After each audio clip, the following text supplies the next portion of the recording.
Hi everyone, welcome back to my channel. I hope you're having a good Sunday morning. Sorry there was no video on Wednesday. I have been all over the place recently. I've realised a personality trait of mine recently is that when I'm busy with work, I'm all good. I can kind of handle that and I just get really stuck in. But when something like personal comes into the mix, I find it really hard to balance things. So recently I've been planning my best friend's hen, which was last weekend, and it's just taken over, and I find it really hard, probably because I work from home. I find it really hard to separate like tasks. Things just start to give, and yeah, I feel like I've been all over the place. And then this week I've been trying to get back into things, and I've been so tired. I don't know what is going on. I just don't feel like myself. So I missed Wednesday's upload and I almost missed today's, but last minute I remembered that I had a friendship Q&A to do for you guys. I asked a couple of weeks ago, I think, for some questions for a Q&A about friendship, which is a topic that I'm very passionate about, and you guys sent so many good questions. It took me ages to compile some. I've got like 2 pages of questions here,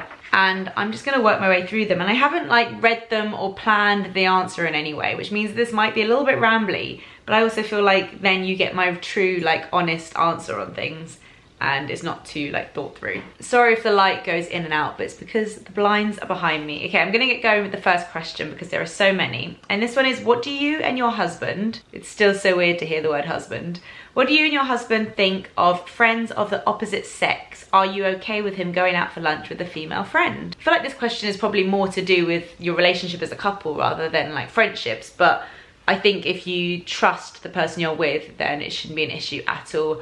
I absolutely have no problem with Rich going out for lunch with any female friends or female work colleagues or anything like that, because I totally trust him. There isn't like one part of me that would be worried about that. I also think it's important to have friends from the opposite sex. I've got best friends who are guys, and Rich definitely wouldn't mind if I went out with them. But I also do think it's important that either of us would be invited in both situations.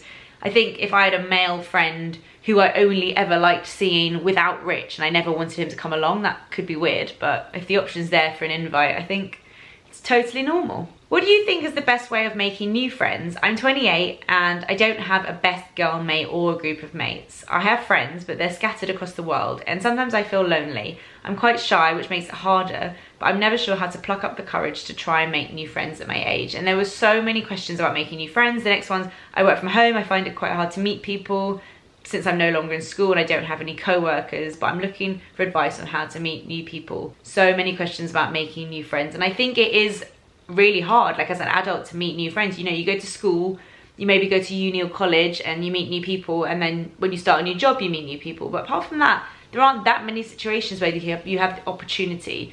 And I guess my only advice would be to make an opportunity wherever you can. So I went to a wedding on Sunday and I was sat on a table with people I didn't know.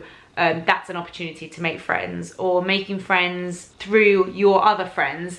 I think you can't force the situation like that, but the best thing you can do is be really open to making new friends. So if you have a chat with someone and you feel like there was a little bit of a spark there, then add them on Facebook or ask for their number. Like, don't be shy to make a new friend in that way, because I think everyone feels the same. And if you feel like you're gonna get on with someone, then make an effort for them to become your friend. Or if a friend of yours says like, oh, I really think you'd get on with this person, then try and encourage them to set up a time for you to all go out for a meal together or something. I personally love setting up friends, so you might have someone in your life that also enjoys doing that. I once had a really funny run-in with a girl on the tube and I just thought she was great. I actually didn't kind of ask for her number or anything, but I really think that it would have been fine if I had. Also, social media, like, you probably have people who you chat to on Twitter or Instagram regularly. Why not try and make an online friendship into a real one and see if they want to meet up for a coffee or something? It's really hard to make friends as an adult, but the best thing you can do is just make an effort and don't be shy and just try and have the confidence. Worst thing that can happen is that it ends up not being a friendship, but why not try and turn it into something? Which questions do you like to ask people that you're just getting to know? I sometimes struggle with small talk because I think a lot of the questions that you can ask people are quite boring and you stay on the surface rather than really getting to know them. It's so true. Like, the standard questions when you meet someone are, what do you do like for a job?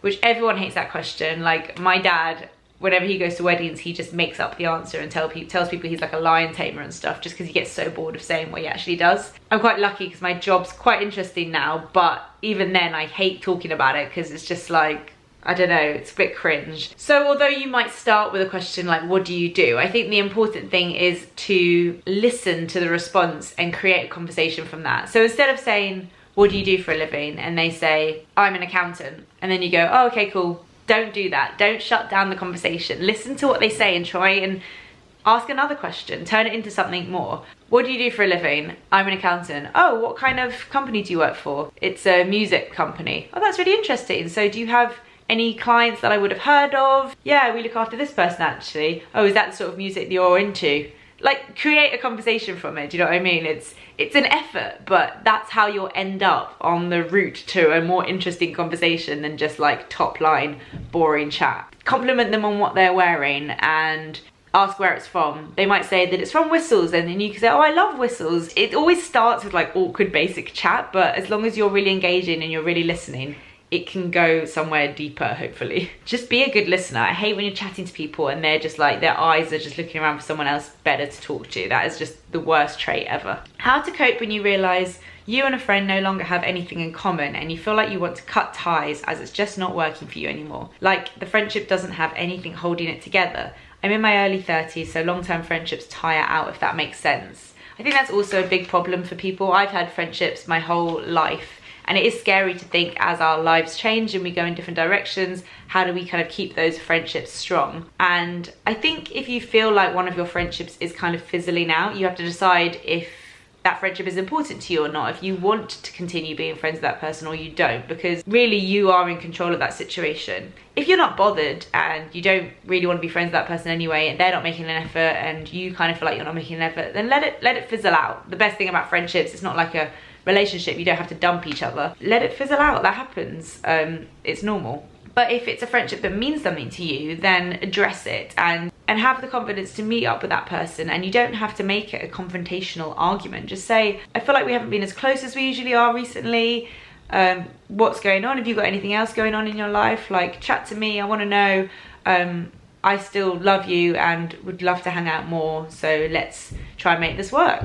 I think the more open and honest you are as a friend, the better your relationship will be. Also, with long-term friendships, people you've known your whole life, it's really important to take an interest in what they're doing now. It's very common with kind of long-term friendships to spend your whole time reminiscing about the past, but take an interest in what they're doing now and their job and their new friends, and show that you are interested in their present day and their future and not just interested in 10 years ago. How did you feel meeting Rich's friends, and were you nervous to introduce him to your friends? We're quite lucky, I guess, because we met at uni.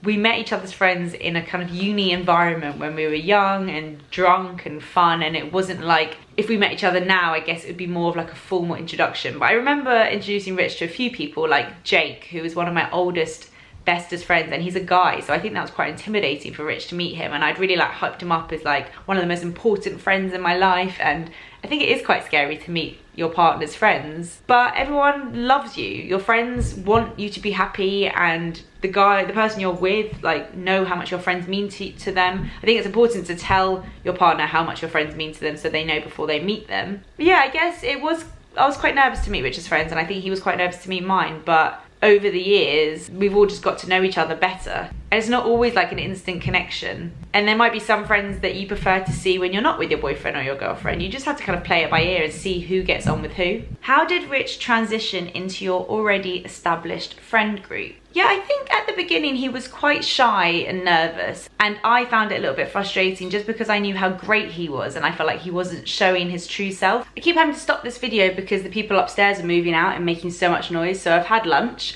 I've probably got pasta around my mouth, and I've come back and I'm going to carry on with this video. Any advice on long distance friendship, as you have a few friends that don't live in the UK? I think long distance friendships are really, really hard actually. And as someone who has no interest in moving away, I always find it quite hard to understand when my friends decide to move abroad, but they do, and that doesn't mean you're going to end the friendship. So it's just about kind of accepting that the friendship's going to change in certain ways. I'm not a massive fan of talking on the phone, but if I didn't ever pick up the phone, then I just wouldn't speak to that friend ever. So you have to kind of get into a routine of FaceTiming, and when you do chat, it's just a different kind of chat. The friends that you see here, it's more of, you can kind of get into things quicker, But if you haven't spoken to a friend who lives abroad in a month, then you have lots of catching up to do, and it is very difficult. It's just something you kind of have to get used to, and you just have to make extra effort to WhatsApp them when you're thinking of them, or send them a photo of something or a memory, and FaceTime when you can.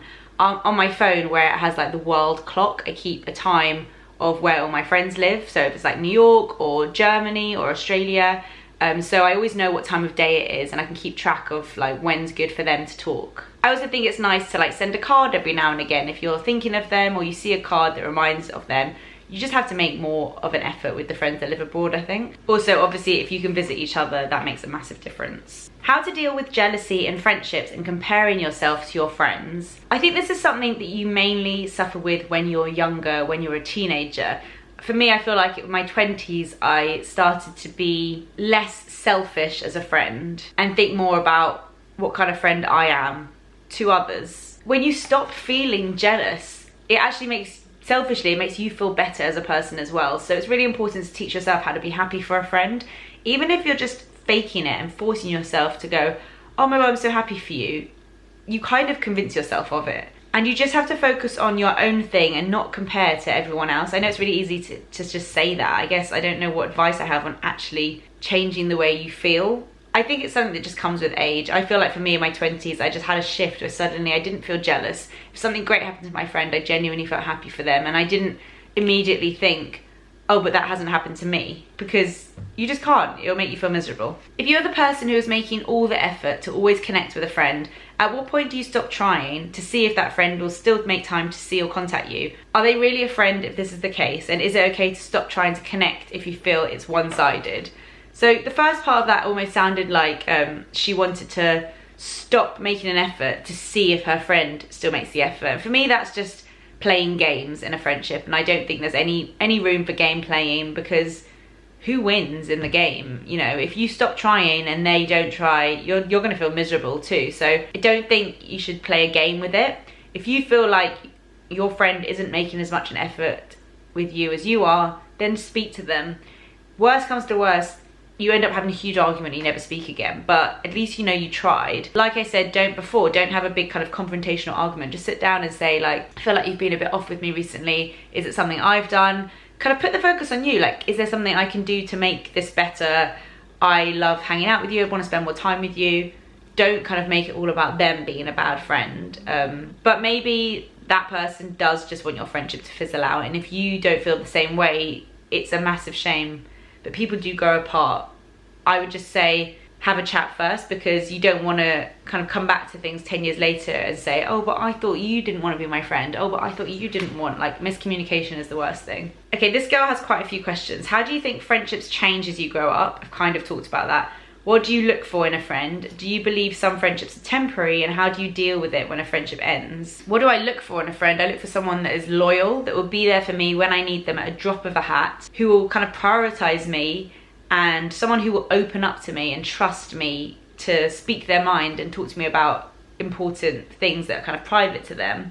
And do I think there's such thing as a temporary friend? Yeah, definitely. I think at the time you don't think of them as temporary, but there's definitely people who come into your lives and you're very close with for a short period of time, and then you kind of end up not really talking anymore. And I think that's okay, because that person would have been important to you for that specific time, for that 1 or 2 years or something. And for some reason you came together at that time and you were very close, and then you kind of moved on. And I think that's fine. And I think it's really great, actually, because I think those sort of temporary friends can teach you a lot about yourself, and they can help with the transition of growing up for those friends that you've had your whole life. How do you deal with a friendship that ends? It's tough. It's heartbreaking. It's like a breakup. There's really not much difference between an actual breakup and a friendship breakup, other than there doesn't really seem to be like an official end to a friendship breakup. It's really tough. If you are confused by it and you don't know why it happened, then I would say speak to them. Other than that, lean on your other friends for support. I've been with my boyfriend for almost 4 years now, and we've tried quite a few times to have get-togethers with all of my friends. His friends, my friends, mutual friends, but they never quite mix. It's not that there are a lot of people in the first place, usually about 8 or 10,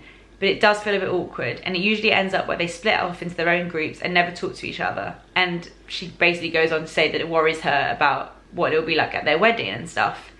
how have you got your friends to get along and just have fun together? And what was it like at your wedding? My wedding, it was absolutely fine because most people have known each other for such a long time. And the newer people, I don't know, I'm quite good at like knowing who gets on with who. I don't try and force friendships between people. Say you've got 10 friends, maybe not all 10 will get on, but maybe there's a couple and another couple that you think would really get on, so you can have a dinner with them.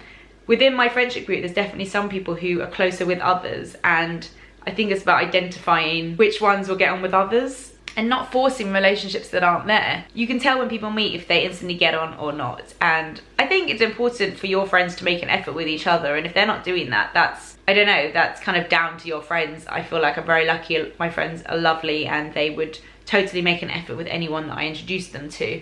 If they don't, then speak to them beforehand and say, look, I've got these people coming over tonight. I would really appreciate it if you made an effort. Give them a bit of warning. Like, the girl that's coming over, she always seems a little bit offish when you first meet her, but she's really, really lovely. She's one of my best friends. She means so much to me, so I would love it if you could make an effort to get to know her. If you don't get on, that's fine, but please just like try tonight. Do you know what I mean? And there's no harm in saying that, I think. Don't force something that's not there. If your friends really aren't getting on, then just enjoy them as individual friends. You don't have to see them all together. Do you think that exes can be friends and continue an active friendship, i.e. seeing each other for lunch and going for a drink, cinema, etc., even though they're no longer romantically involved? I think this completely depends on the relationship. I'm friends with my ex. We're not like very, very close friends. He recently got married and I didn't go to the wedding, but if we saw each other, we could go out for a drink and be absolutely fine. And Rich gets on really well with him and I get on really well with his new wife. But we were friends before we started going out. So there was always like a friendship there as like a base. So I think it depends case by case. But I think if you're in a relationship now where you trust each other completely and your ex has no intentions with you other than to be your friend, then I don't see why not. Like, I think exes are a really important part of your life. I shared 3 years with my ex and we got on really, really well. So there's no reason why we can't enjoy each other's company. I noticed that you have a lot of friends that you know for a really long time. Do you find it hard to make new friends now? And do you call someone your friend easily, or does it take a longer time for someone to earn that title? I'm going to take the second part of that question because I kind of answered the first part. When I first meet someone, I think I'm very welcoming and I share a lot, and someone can become my friend quite quickly. But I also think that's kind of one of my downfalls, because especially like in what I do now for work, I have had a few examples of someone where they've become a friend quite quickly and then it turns out that their intentions maybe weren't as pure as I thought they were. But I also am quite aware, like, someone's not really like in until they're in. I like to introduce new people to my friends and family quite quickly, just because I feel like then they can get to know me better once they meet my friends and family. I don't know. I think I make friends quite quickly. I can tell pretty quickly if it's someone I like or don't like. I'm quite like judging at the beginning whether I think they're a good person or not. And that for me is the most important. And then once they're in, I'm a pretty loyal friend, I think. I'm a bit crap at communication. I don't like phone my friends that often, but I'll always invite people to random things and just be like, what are you doing on Sunday? I'm doing this, do you want to come? Me and Rich are a very like inclusive couple. We like to mix with friends a lot rather than just stay like us two alone all the time. Any advice on how to deal with a friend who is dating or married to someone you don't like and or feel like they treat your friend really poorly? This is such a difficult one and so common. If you feel like you're in this position, don't worry. I think everyone has a friend who is dating or married or whatever to someone that you don't think is great. And there is a difference between thinking whether they're a good person or not, or whether the relationship is good. You know, you can really like a person but just think that they're not right with your friend.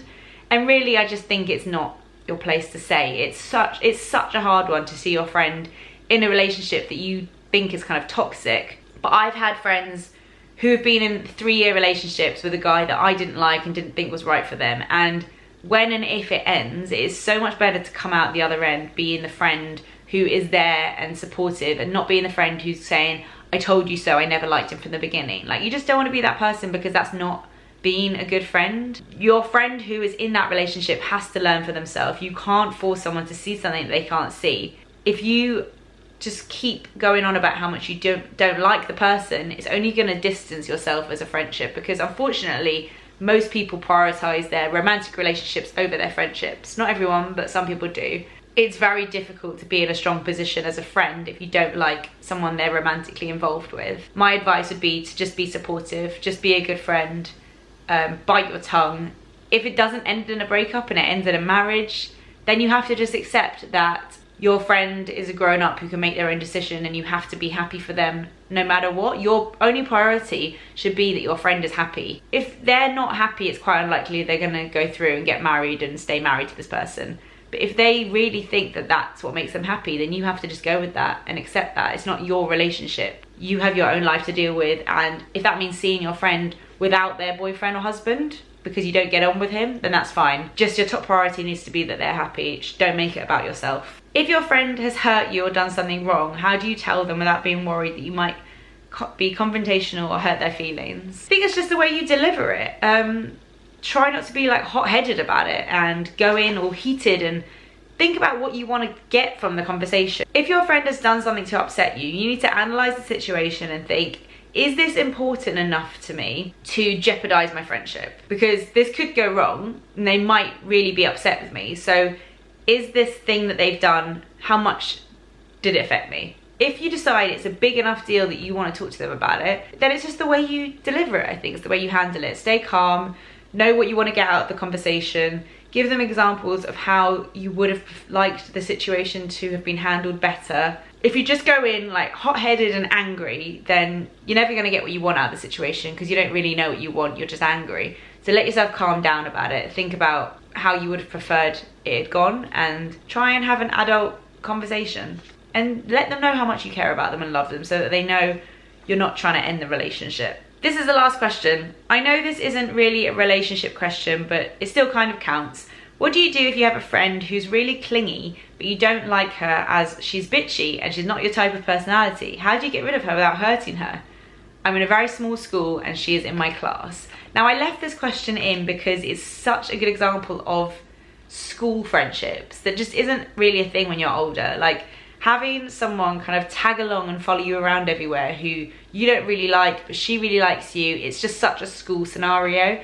And there's nothing really you can do because you don't want to be a horrible person and tell her to leave you alone. It's just, all I can say to comfort you is that it's just such a school thing, and this just doesn't happen in adult life. When people are grown-ups, they can tell when someone's not as into them as they are into you.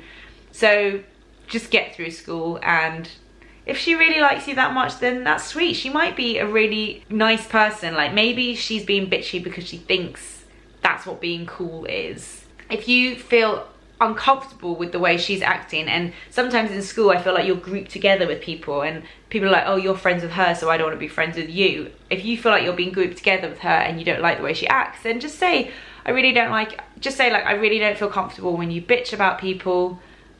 Just to let you know, please bitch with someone else. I'm happy to hang out with you, but I don't really want to bitch. That's quite a grown-up thing to do.